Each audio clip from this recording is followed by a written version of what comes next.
ഇപ്പോൾ കണ്ണൂർ ടൗൺ സ്റ്റേഷന് മുന്നിൽ ഗോകുൽ കെ വേണുഗോപാൽ ചേരുന്നു. ഗോകുൽ, അങ്ങോട്ടേക്കാണോ കൊണ്ടുവരിക? ഇനി എന്താണ് അടുത്ത പ്രൊസീജിയർ? ഹാഷ്മി, മെഡിക്കൽ പരിശോധന പൂർത്തിയായി കഴിഞ്ഞിരിക്കുന്നു. ടൗൺ സ്റ്റേഷൻ തൊട്ടടുത്ത് തന്നെയുള്ള ജില്ലാ ആശുപത്രിയിൽ വെച്ചായിരുന്നു മെഡിക്കൽ പരിശോധന നടത്തിയിരുന്നത്. മെഡിക്കൽ പരിശോധനയ്ക്ക് ശേഷം ഇപ്പോൾ ഗോവിന്ദസ്വാമിയുമായിട്ടുള്ള സംഘം കണ്ണൂർ ടൗൺ സ്റ്റേഷനിലേക്ക് തിരിച്ചിട്ടുണ്ട്. അല്പസമയത്തിനകം തന്നെ ഇവിടെ എത്തുമെന്നാണ് നമ്മൾ മനസ്സിലാക്കുന്നത്. ടൗൺ സ്റ്റേഷനും ജില്ലാ ആശുപത്രിയും തമ്മിൽ ഏകദേശം 3-4 കിലോമീറ്ററിന്റെ വ്യത്യാസം മാത്രമേ ഉള്ളൂ. അതിനാൽ തന്നെ അല്പസമയത്തിനകം ഇങ്ങോട്ടേക്ക് കൊണ്ടുവരും. നേരത്തെ ഈ പറഞ്ഞതുപോലെ ഓടിയും ചാടിയും കിണറിനകത്ത് കിടന്നുമൊക്കെ ഉണ്ടായിട്ടുള്ള ചില ശാരീരിക അവശതകളുടെ അടിസ്ഥാനത്തിലായിരുന്നു മെഡിക്കൽ പരിശോധനയ്ക്ക് കൊണ്ടുപോയത്.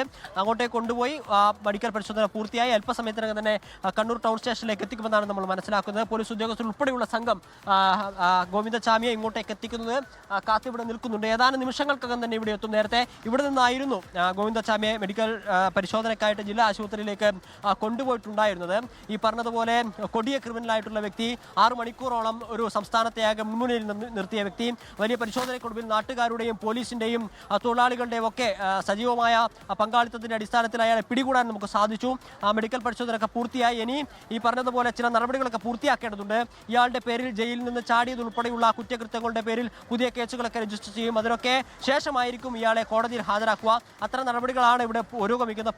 പേപ്പർ വർക്കുകളൊക്കെ സ്റ്റേഷനകത്ത് നടക്കുന്നുണ്ട് എന്നാണ് നമ്മൾ മനസ്സിലാക്കുന്നത്.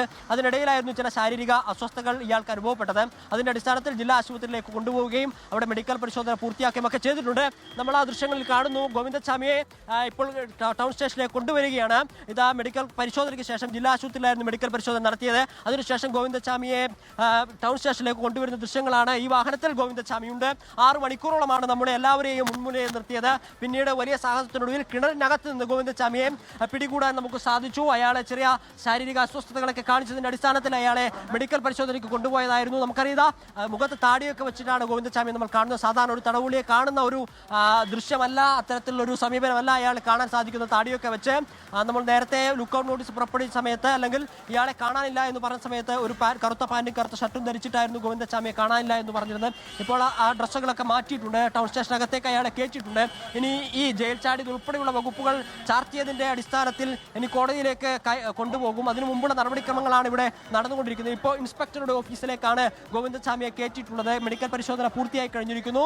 കണ്ണൂർ ടൗൺ സ്റ്റേഷനിലേക്ക് എത്തിച്ചിരിക്കുന്നു. അല്പസമയത്തിനകം തന്നെ മറ്റു നടപടികളിലേക്ക് കടക്കുമെന്നാണ് നമ്മൾ മനസ്സിലാക്കുന്നത്. ഈ പറഞ്ഞതുപോലെ ജയിലിൽ നിന്ന് ചാടിയത് ഉൾപ്പെടെയുള്ള വകുപ്പുകൾ ചാർത്തിയിട്ടായിരിക്കും ഇത്തരത്തിൽ കേസുകൾ എടുക്കുന്നുണ്ടാവുക. അതുൾപ്പെടെയുള്ള വകുപ്പുകൾ ചാർത്തി മജിസ്ട്രേറ്റിന് മുമ്പിൽ ഹാജരാക്കിയതിനു ശേഷമായിരിക്കും ജയിലിലേക്ക് മാറ്റുക.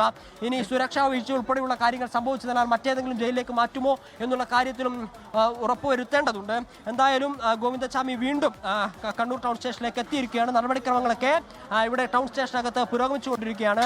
മാധ്യമപ്രവർത്തകരെ സ്റ്റേഷനിൽ നിന്ന് പുറത്തേക്ക് ഇറക്കി ഇപ്പോൾ പോലീസ് ഉദ്യോഗസ്ഥർ ഗേറ്റ് അടച്ചിട്ടുണ്ട്.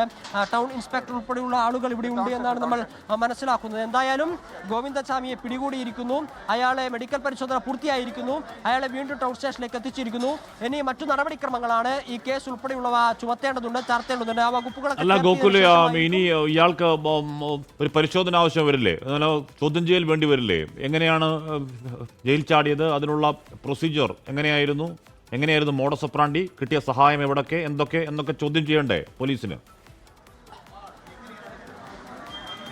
തീർച്ചയായും ഹാഷ്മി, അത്തരത്തിലുള്ള ചോദ്യം ചെയ്യൽ ഉൾപ്പെടെയുള്ള കാര്യങ്ങൾ ഉണ്ടാവും. സിറ്റി പോലീസ് കമ്മീഷണർ നേരത്തെ മാധ്യമങ്ങളെ കണ്ട സമയത്ത് അത് തന്നെയാണ് പറഞ്ഞത്.